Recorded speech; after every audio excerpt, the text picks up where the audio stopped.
All right, everybody. I hope everybody's having a good week, and this is welcome to week three, and we're talking a little bit about we're going to be talking about the balance of trade and how that works, and then we're also going to be looking at the aspect of how we also about how the dollar works. Okay, so the euro to extend this one here talks a little bit about this graph shows what the how the exchange rate works with the US dollar and how that ratio works. So the US dollar can be rated in against any other currency, and most of the time currencies, because the US dollar is a hard currency, obviously so is the euro. Um, those are hard currencies. So most of the time, your currencies of smaller countries are rated against us. So you'll see so many aspects to the dollar. So whatever that is, whether that's rubies or renminbi, yuans, yens. But there are seven major currencies in the world that can be used to rate other currencies at. Obviously, the U.S. dollar, the euro, the United Kingdom's pound, the Australian dollar, the Chinese renminbi, the Japanese yen, the Canadian dollar. I think that's pretty much all of them. Okay, and those are the ones we call the hard currencies. Everything else is called a soft currency. Okay, because you're not rating, like for instance, India's currency is the other one. That's what it is. But you're not rating, the currency of Malaysia against um, the any of those major currencies. It's the other way around. It's the currency of that country is being rated against ours. So this kind of shows what the euro and the dollar has done. So over here in 2000, the euro was a little more weak, and over here now you see the euro is almost stronger than the dollar. Okay, so that means that if over here, if you have 1 euro, it's worth $1.30 in US dollars. So this one here is, as you look at it, you can see where it's really coming from. It's see as this comes down, okay, and we get to the towards the 1-to-1 ratio. So $1 here, $1 equals $1, 1 euro. Right now, it's a little higher. So as it comes down, the actual value is a little bit higher. Used to recall this in when I was growing up in between us and the Canadian dollar, because when I was growing up, the U.S. dollar was much stronger than the Canadian dollar. So we would run over and get our beer from Canada because it was cheaper and better. So when we look at this, and we'll come back in a couple minutes to the aspect of currency exchange. But the as we look at this, we have on the international, when we talk about trade and the international trade aspect of it, we have basically what we call the balance of payments in trade. So this is kind of like your balance sheet for a business. But the balance sheet basically shows all transactions between one country and the rest of the world for any given period of time. So it really has three components. The current account, which shows all the activities and everything that's happening within the trade at any given time. Okay. The capital account, which is definitely the stuff that's happening that's in the non-financial aspects of this, which is things like property and FDI, the foreign direct investment, and those types of things. The last one you've got here is the financial account, which definitely it has to do obviously with all the financial aspects of it. Stocks, bonds, investments, derivatives, and then assets that are traded. Okay, over here, the capital is more about non-financial assets. So that's going to be things like land, capital investments, buildings, those types of things between residents and non-residents, as this says. But realistically, it's between different countries. In other words, if we invest foreign direct investment, we go buy a plant in Zimbabwe. Excuse me, that is considered to be a non-financial asset. So we're buying a non-financial asset at that point because it's a building. So these are the three components of the balance of trade. Okay. And then as you can see here, this is what it looks like over the time. So you've got the current account, the financial account, and then the balance of everything else at the bottom here. So we could have a trade balance in goods, and we can have a trade balance in services. Okay, so and you can see what the services are here. Merchandise, typically that's definitely going to be manufactured goods. Over here, it's anything that's somebody who's providing a service. I know in my class we talked about the fact that the biggest one we have is movies and music, and software development. Those are all three of our biggest ones that we export out. So, and again, on the sheet, it's going to be a plus or a minus, just like on the balance sheet and on the income statement. The primary balance is what we talk about if you look at it as the cost of goods. Okay. So that's basically all that stuff, the income and all. So everything that's flowing into a country and everything that's flowing out of the country. Okay. Now, the secondary income is anything that's transferring between their transfers. So the difference between this is, I have a business that provides services out of the country, and I buy a plant, or I buy a building to house those services in India. Okay, so that's all part of the primary income balance. Whereas now I'm going to transfer basically. So that's one subsidiary. So now I'm going to move that money back to the U.S. Okay, that's what they call secondary income. So that's a transfer of income within the company. So secondary income is going to be those aspects of things that kind of move between, much like a transfer in between companies would. I used to transfer all the time between departments of the business that I had there.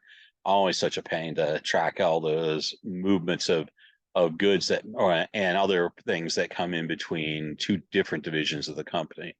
In this case, we'd be applying that to we could be applying that to companies. We could also be applying it to countries and economies. So here we got the dollar value of exports.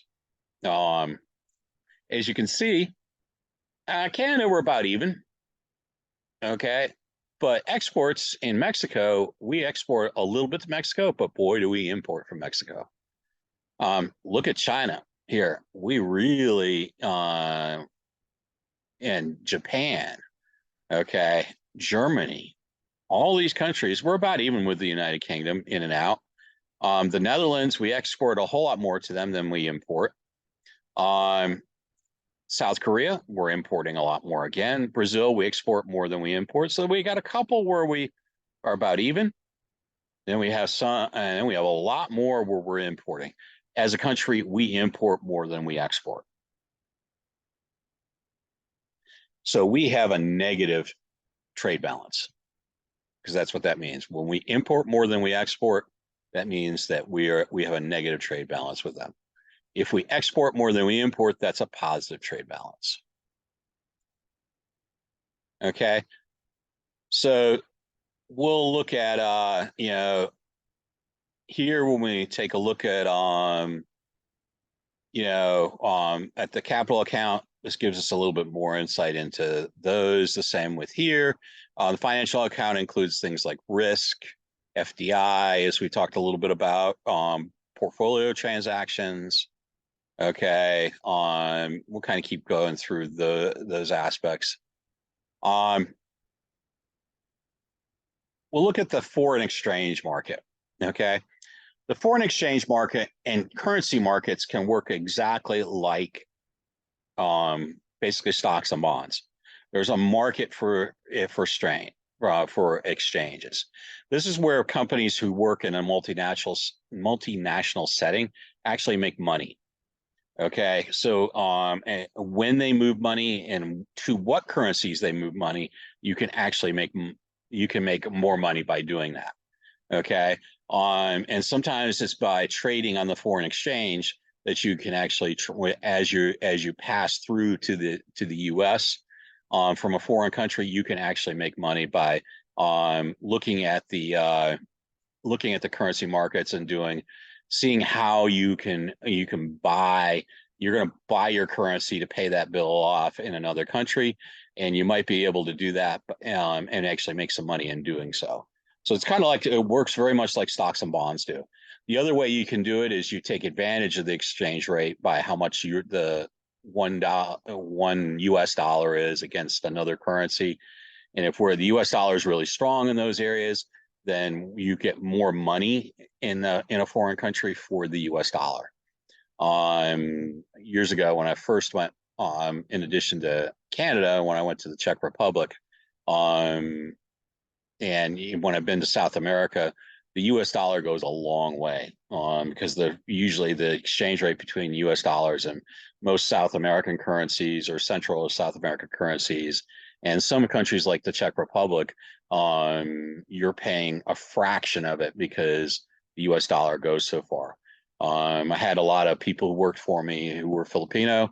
They would actually go back and retire in the Philippines because the money that they would be getting, either from Social Security and or a retirement account, would actually give them enough to live almost like a king in that area due to the exchange rates. Again, these are all terms that you would be looking at in the same way that you'd be looking at stocks.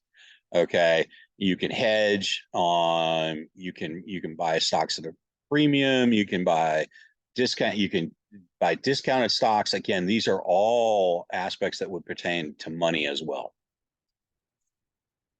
Now, originally the money systems were based on gold, up until 1971, after the Bretton Woods agreement there, that the gold standard, it was a US dollar was fixed to the exchange rate of gold. And then 43 other countries attached it to the dollar.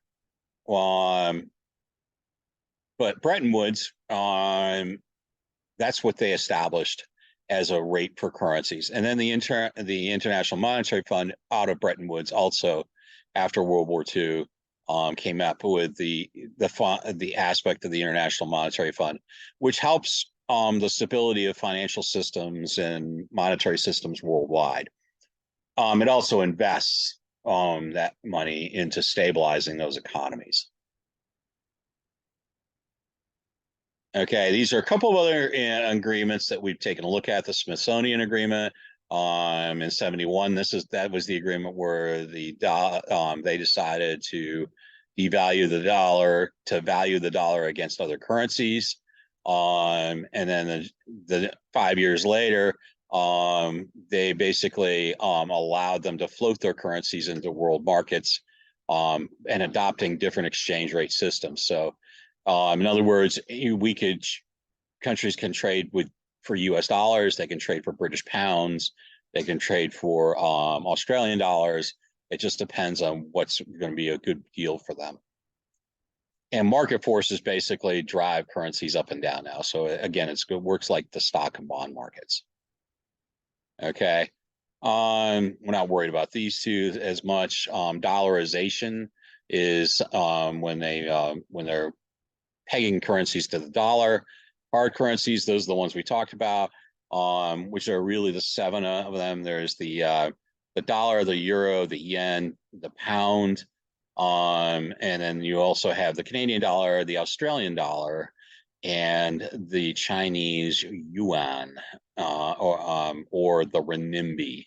So that's the other 3 to these, because this is the US, that's European, that's Japanese, that's the Japanese, That's the British, and then you have the Australian, Canadian dollar, the Australian dollar, the Canadian dollar, and the Chinese currency.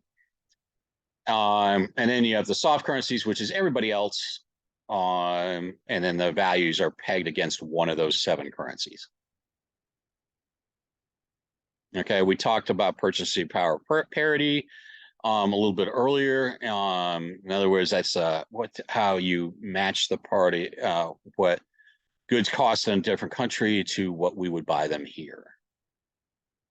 The Big Mac Index. I love the Big Mac Index. And this actually has a link to the Big Mac Index that you can take a look at. That you guys can take a look at and see if it works. There we go. I think it's going to work. Sometimes my computer doesn't like the link, but let's see if it does.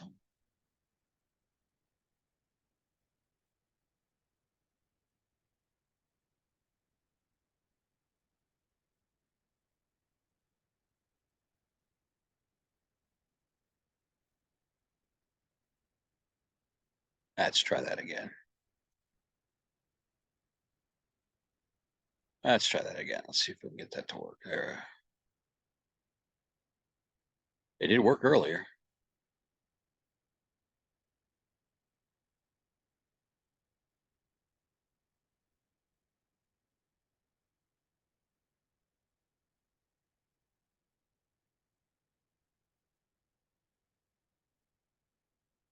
Okay. Obviously, YouTube suddenly updated, so we'll skip that one for now. But you can click on there and that'll go to the talk about the Big Mac Index. Okay. This will go over a little bit extra of the interest rate parities. And again, what you're doing is doing the looking at what exchange rates would be against the interest rate that you would be borrowing money at. Yeah, we won't worry about that one. And then we're pretty much at the end. So that kind of gives us a quick rundown on the money week and how about the balance of trade works. If you have any questions, just feel free to reach out.